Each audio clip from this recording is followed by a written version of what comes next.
over the Christmas period, I watched the newer Dragon Ball Z movies. So I watched Battle of the Gods, and I watched Resurrection F, and they were both really good. I really enjoyed them. It spurred me on to finally start watching Dragon Ball Super, which I am hyped for.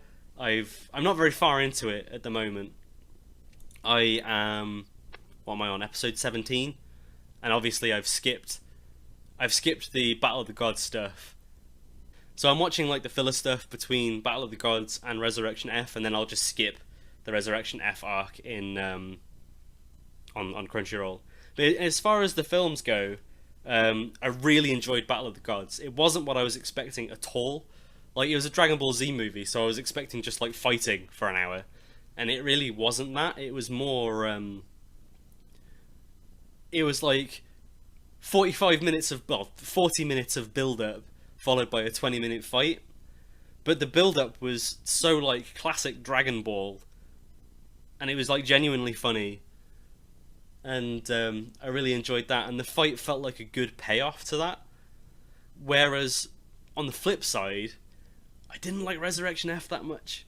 I enjoyed the build up, but that was like the opposite end of the spectrum, where it was 20 minutes of build up and 40 minutes of fighting, and the fighting didn't really feel like it was going anywhere.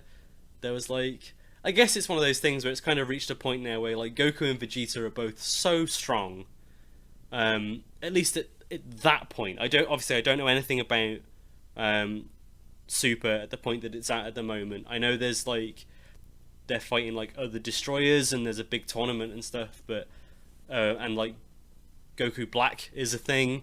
I know things, names have been thrown around, but that's kind of all I know. My brother is a big fan of Dragon Ball Super, so that's one of the reasons why I want to catch up with it. But yeah, it kind of felt like a flat note to me.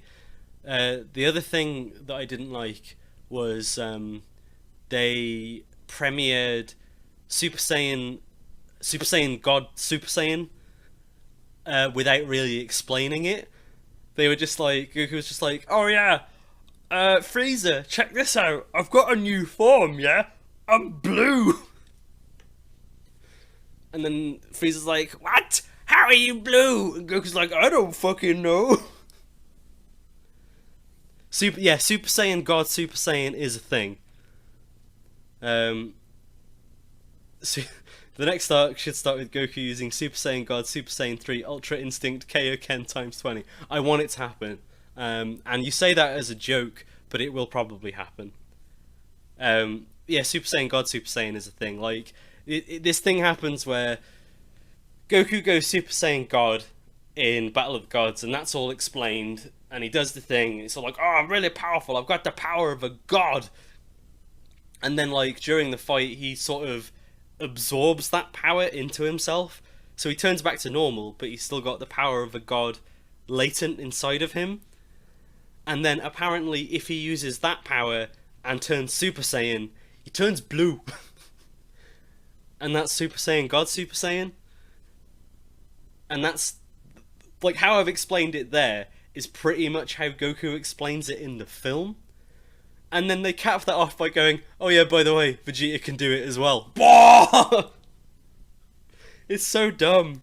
And I didn't like it at all. Like, if they just had it so Goku went Super Saiyan God, that would have been fine.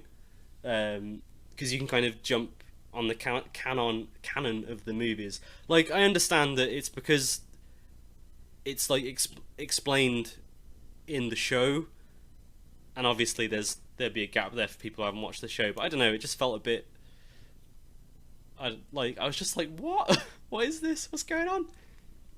Super Saiyan God does look better. I like the red hair, I like the irises. Basically, it's Dragon Ball being what it is. Yeah, pretty much. But, I don't know, it felt like worse than ever. Like, things just happen in Dragon Ball, that's fine. But when things just happen, and then your explanation is, oh yeah, I did that off screen. Like, things like, I mean, yeah, I don't know.